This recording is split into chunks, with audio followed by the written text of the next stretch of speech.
So we got not one, but two near perfect games at the quarterback position last night for Monday Night Football. This is the Fantasy Sports Plus. Hit that subscribe button if you're new to the channel. I'm going to discuss both games last night in the Monday wrap-up.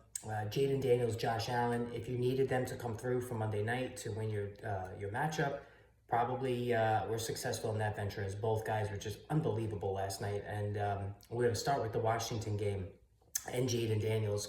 And, when Daniels came out, number 2 overall pick behind Caleb Williams in this past May NFL draft,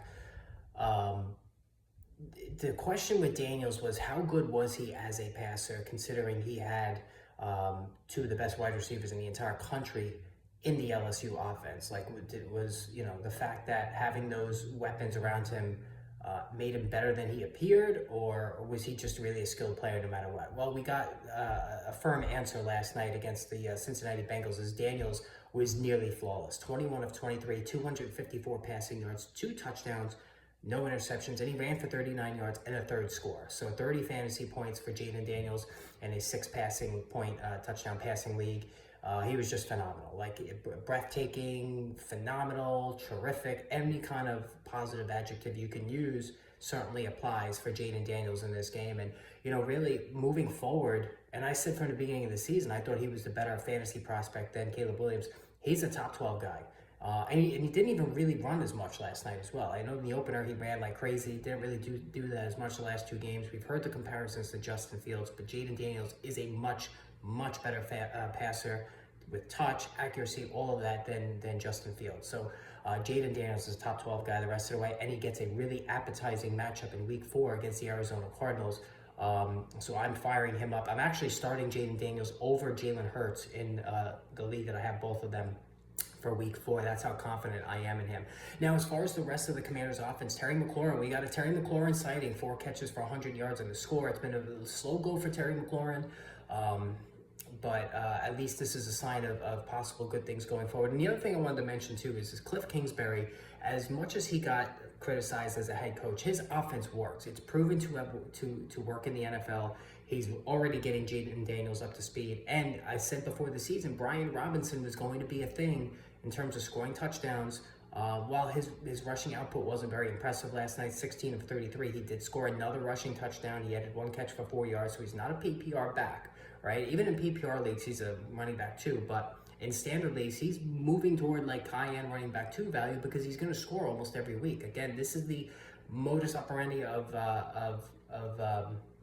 Cliff Kingsbury. When you get near the goal line, he likes to give it to his backs, and he did that in the first half when he gave Robinson multiple opportunities to score from in close. Austin Eckler left with a concussion. It's a shame. Eckler scored a touchdown. He caught 2 passes for 22 yards, 3 carries for 35 and a touchdown. He looked explosive, but he leaves with a concussion. You know how that goes. It's usually, especially on a Monday night, I don't think Eckler's going to be able to play next week, but Jayden Daniels, unbelievable game. Now, for the Bengals, Joe Burrow and Kyler Murray were the 2 guys I said all summer were the best values at the quarterback position. Burrow was going at QB7, which was criminally cheap.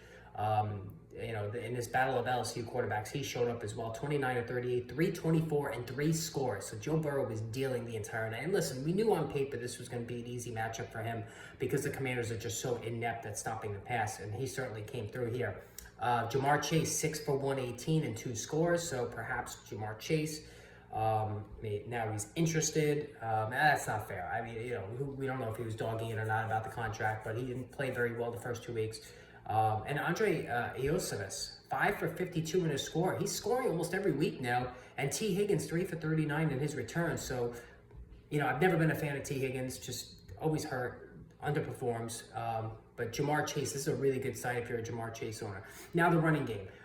Zach Moss got 12 carries for 58 yards. He did score a touchdown, 4.8 per carry. So Moss was pretty good. And he added 5 catches for 39 yards. This was just an offensive bonanza all across the board here for everybody involved. Chase Brown got 7 carries, and he went for 62 yards and caught 2 passes for 7 yards. So 5 more carries from Moss. I think that's the way it's going to play out. He's probably going to get, 2 for every 1 that Chase Brown gets. And, that works for Moss as a running back too. Moss is... Brown had the more breathtaking carries, but Moss was still solid. Now, let's get to Buffalo. If you played Josh Allen last night and you went in there with a 30-point lead or a 30-plus point lead, and you probably thought you had it in the bag. But Josh Allen had, decided otherwise. And again, I said it after last week when he only had, the moderate amount of points scored in fantasy. He's the best fantasy quarterback, bar none. And despite losing Stephon Diggs, despite losing Gabe Davis, Josh Allen just continues to churn out insane fantasy points. 23 of 30, 263, 4 passing touchdowns, and then he runs for 44 yards on 4 carries. Like, there's just nothing the Jaguars could do to stop him. The only shame of it all is that he took a seat in the second half because the game got out of hand. And Khalil Shakir, 6 catches, 72 yards in the score. So we have our answer now. Khalil Shakir is the number 1 receiver in this offense. So anytime you're a number 1 receiver in a Josh Allen offense, you are a impactful fantasy player. Now, this is not Stephon Diggs we're talking about, but Khalil Shakir, he's a low-end wide receiver too right now. Like, the numbers are there. He's putting up big target numbers, big catch numbers every week. The yardages, everything is there right now for Khalil Shakir. He's a big weapon over the middle, and he's the guy now, not Curtis Samuel, not Keon Coleman. Keon Coleman only had 1 catch for 24 yards. It did go for a score. Curtis Samuel, 3 for 22. He's been ineffective. Dalton Kincaid, only 3 catches, 41 yards. He did score, though. So, again, it's still just not really materializing yet with Dalton Kincaid outside of that score. Rushing game. James Cook, 11 for 39. He scored again. So, James Cook is getting those carries around the goal line, and he caught 4 passes for 48 yards. So, James Cook is a slam dunk running back 1. Tremendous investment so far. Now, the Jaguars. This offense, I said it last week, this offense is completely broken. Trevor Lawrence, 21 of 38, 178 in the score and a pick. Ran for 3 yards. Like, it's just not happening here. And it's amazing because they have weapons all over the field. Like Travis Etienne, 11 carries for 68 yards. That's a 6.2 average, right? That's pretty darn good. Caught 4 passes for 17 yards. Not bad. Christian Kirk went 8 for 79. So we got Christian Kirk out of witness protection. And he had a really good game. Brian Thomas, 5 for 48. He's contributing every week. So it's just not happening. They're not scoring when they get close. There's mistakes happen. Lawrence threw an ugly pick. Like, he's still mistake prone, and I've said this multiple times. I'm taking the hit on Trevor Lawrence. I've been a fan of this guy going back to Clemson. I thought he was a can't miss. I thought he was Andrew Luck 2.0. It just has not happened. Do they have to shake up this coaching staff?